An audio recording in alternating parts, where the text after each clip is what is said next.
नमस्ते अस्तु भगवन् विश्वेश्वराय महादेवाय त्र्यम्बकाय त्रिपुरान्तकाय त्रिकाग्निकालाय कालाग्निरुद्राय नीलकण्ठाय मृत्युञ्जयाय सर्वेश्वराय सदाशिवाय श्रीमन्महादेवाय नमः।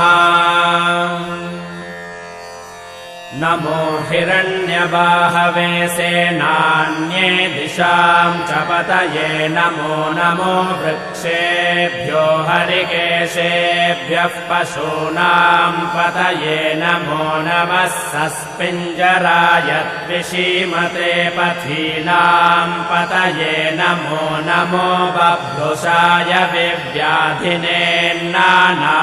पतये नमो नमो हरिकेशाय योपवीतिने पुष्टान्